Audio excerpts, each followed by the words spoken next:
তাদেরকে দোজখের আগুনে পোড়ানো হবে।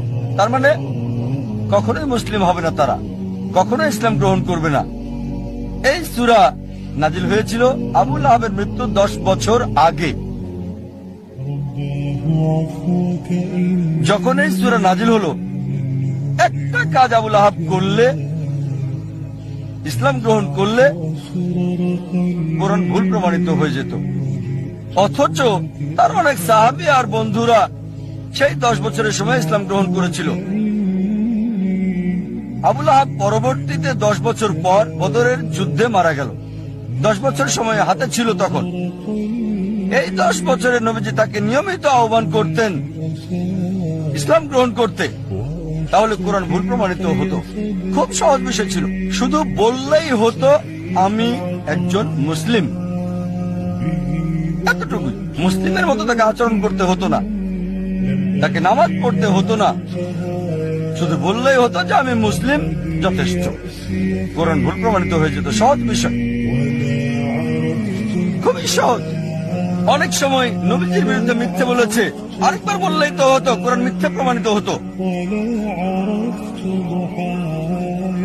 কিন্তু সে পারে নাই, কারণ কোরআনের রচয়িতা সর্বশক্ত ঈশ্বর। তিনি জানেন যে আবু লাহাব ইসলাম গ্রহণ করবে না। ফলসিফিকেশন টেস্ট 10 বছর, আরো ফলসিফিকেশন টেস্ট আছে, অনেক অনেক আছে এখানে।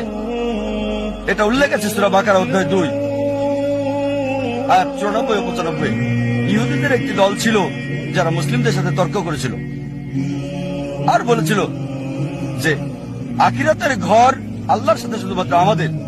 তাই আল্লাহ বলছেন সূরা বাকারা অধ্যায় 2 আয়াত 94 ও 95, যদি তারা বলে যে আখিরাতের ঘর আল্লাহর সাথে শুধু তাদের জন্য, তাদেরকে বলো মৃত্যু কামনা করতে। যদি তোমরা বলো নিশ্চিতভাবে আখিরাতের ঘর তোমাদের, আখিরাত তোমাদের, তাহলে মৃত্যু কামনা করো। এই আয়াত আরো বলছে তারা কখনোই মৃত্যু কামনা করবে না, কখনোই না। একটা মাত্র কাজ ইহুদিদের করতে হতো, কোরআনকে ভুল প্রমাণ করার জন্য বলতে হতো আমি মরতে চাই। সহজ ছিল, মরার দরকার ছিল না।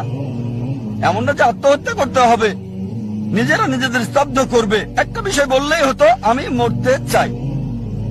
সহজ ছিল। কোরআনকে ভুল প্রমাণ করতে বলতে হতো আমি মরতে চাই। 3টি শব্দ কোরআন ভুল প্রমাণিত হয়ে যেত। আল্লাহ বলেছেন সূরা বাকারা অধ্যায় 2 আয়াত 95 96, তারা কখনোই মৃত্যু কামনা করবে না, তাদেরকে যদি 1000 বছর বাঁচতে দেওয়া হয়। সহজ ছিল, খুবই সহজ ছিল কোরআনকে ভুল প্রমাণ করা।